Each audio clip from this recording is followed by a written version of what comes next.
चाहे आप अच्छा कर्म कीजिए चाहे आप बुरा कर्म कीजिए, ये आपके ऊपर डिपेंड है। हमारे किसान भाई जानते हैं बीज बोओगे चाहे कम या ज्यादा फसल मिलेगी। जीवन रूपी खेत में कर्म ही आपका बीज है, कम हो या ज्यादा काटना आप ही को है। आपके किए हुए कर्म से आपको कोई बचा नहीं सकता। आप इस बात को ऐसे समझिए। इस बात को मैं इसलिए प्रारंभ में समझा रहा हूं कि कार्तिक मास में आप लोग सभी यहाँ या आस्था पे कहीं भी बैठकर सुन रहे हैं, बड़े सावधानी पूर्वक अपने कर्म को समझें और आगे करें। एक राजा था एक राज्य का,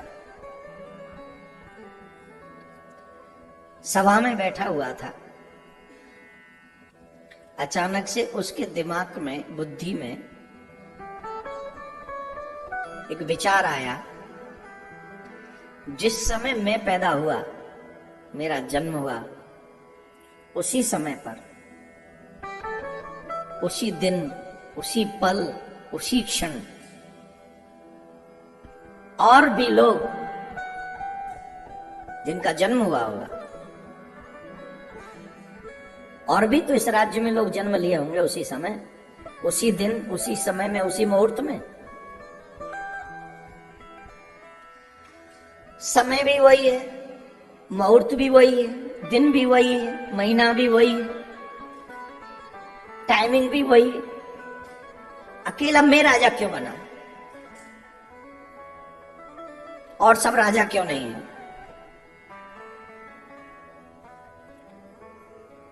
अब संदेह छोटा तो था नहीं, प्रश्न छोटा तो था नहीं। आज उसका सभा में मन नहीं लग रहा था, आज वो परेशान था, आज वो उदास था। राजा अपसेट था, ये प्रश्न उसके मन में घर कर गया था। राजा इस प्रश्न का उत्तर चाहता था, वो जानना चाहता था कि अकेला मैं ही राजा क्यों? वजह क्या है, रीजन क्या है, कारण क्या है?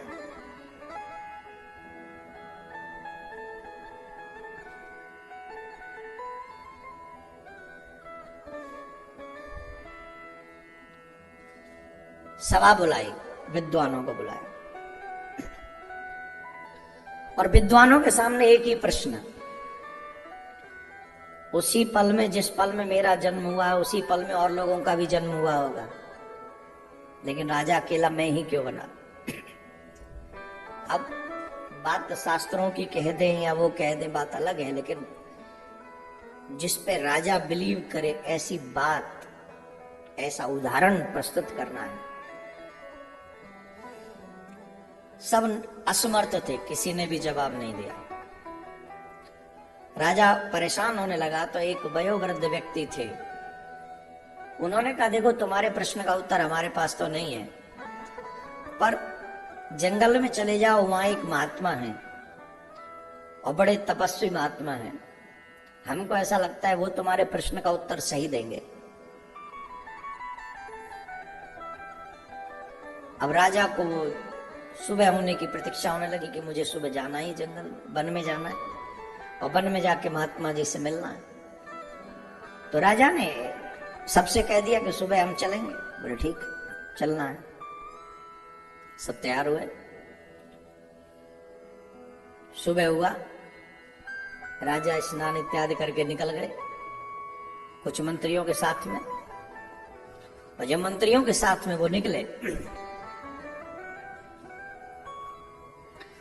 कुछ देर बाद वन में पहुंचे और जब वन में जाकर उन्होंने देखा एक महात्मा बैठे हुए हैं, दर्शन किए, बड़ा प्रसन्न हुआ। पर एक अद्भुत घटना घट रही है वहां, बड़ी विचित्र घटना घट रही है। क्या? और जिस महात्मा के पास में वो गए हैं वो आग के अंगारे खा रहे हैं, आग के अंगारे खा रहे हैं। महात्मा तपस्वी हैं और अंगारे खा रहे हैं, मतलब आग खा रहे हैं। बात समझ से परे थी, पर भी फिर भी कर क्या सकते थे। प्रणाम किया और राजा ने कहा कि मैं आपके पास एक जिज्ञासा लेकर आया हूं, मैं आपसे कुछ जानना चाहता हूं, मैं जानना चाहता हूं।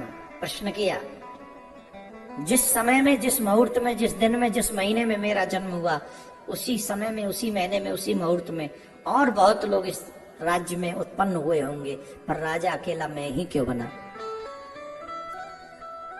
संत अग्नि खाते रहे और कहने लगे, तेरे प्रश्न का उत्तर मेरे पास नहीं है, जा आगे चला जा, एक और महात्मा बैठा होगा, उससे जाके पूछ।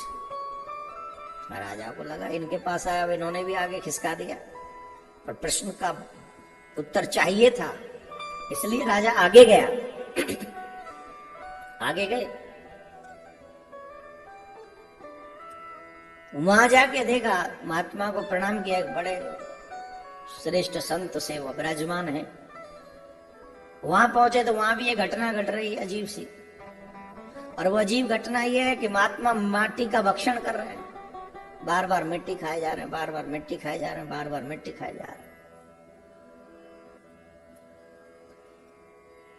एक आग खा रहा है, एक माटी खा रहा है। राजा ने पूछा, मेरा प्रश्न है, मैं अपना प्रश्न लेकर आपके पास आया हूं। प्रश्न है, अकेला राजा मैं ही क्यों बना? उसी समय में और भी लोग उत्पन्न हुए होंगे, जन्म हुआ होगा।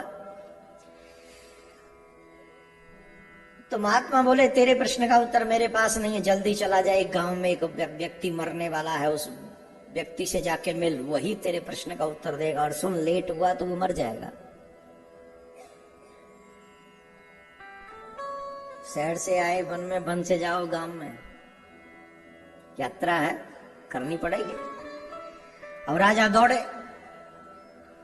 उस व्यक्ति का नाम पूछते पूछते उसके घर तक पहुंचे। वो व्यक्ति चारपाई पे पड़ा हुआ है, मरने की प्रतीक्षा कर रहा है। राजा ने कहा, आपके पास आया हूं कुछ जानने के लिए। अरे बोले, मैं तो मरने वाला हूं, अब क्या जानोगे मुझसे? अरे मुझे महात्मा ने भेजा आपके पास, क्या आप ही के पास है मेरे प्रश्न का उत्तर? बोले, कौन से प्रश्न का? प्रश्न क्या है तुम्हारा? तो बताया, जिस समय में मेरा जन्म हुआ, जिस दिन, जिस महीने, जिस मुहूर्त में, और भी तो लोग जन्म लिए होंगे, पर राजा अकेला मैं ही क्यों बना? बोले, राजा अच्छा हुआ तू समय पे आ गया, नहीं तो मैं मर जाता। सुन, तुझे एक कहानी सुनाता हूं, बड़े ध्यान से सुनना।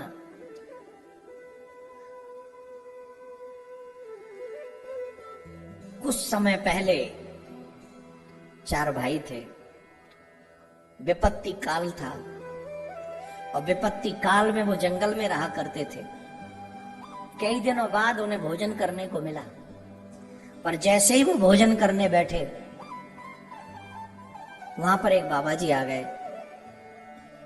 तो बाबा जी ने कहा कि हमें बड़ी जोर से भूख लग रही है, कुछ भोजन हमें करने को दे दो। तो ये व्यक्ति ने कहा, तुझे कर दे देंगे, तो मैं क्या अंगारे खाऊंगा? मैं क्या आग खाऊंगा? दूसरे के पास गए, भाई भोजन करने को दे दे, भूख लग रही है। दूसरे ने कहा, तुझे दे दूंगा, तो मैं क्या मिट्टी खाऊंगा? मुझे भी तो जिंदा रहना है। तीसरे के पास गए, उससे कहा, भैया भोजन दे दे करने को। तीसरे ने कहा, तुझे देखे कि मैं मर जाऊं, भूखा मर जाऊं। सबसे छोटे के पास में गए, और सबसे छोटे के पास में जब गए, महात्मा जी, तो उस व्यक्ति ने, उस छोटे ने अपने भोजन की थाली उसे दे दी, खुद भूखा रहा, और महात्मा को पेट भर के भोजन करा दिया। बोले, इस कहानी से मेरे प्रश्न का उत्तर कहां मिला? बोले, इसी कहानी में तेरा उत्तर है। जानता है,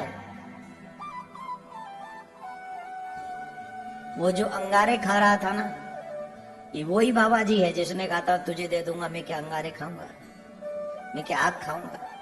जिसने ये कहा था, मैं मिट्टी खाऊंगा, वही व्यक्ति मर के बाबा जी बना, पर खा मिट्टी रहा है।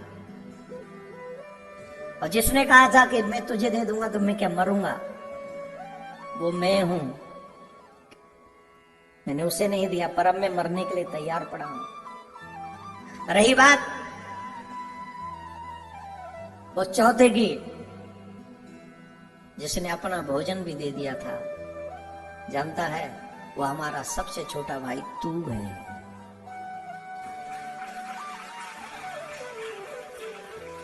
हम तीनों ने नहीं दिया था, लेकिन हमारा जो सबसे छोटा भाई है वो तू है। तूने ही अपनी भोजन की थाली उस महात्मा को दे दी, और उसका फलस्वरूप ये है, उस कर्म का फल ये है कि आज तू राजा है।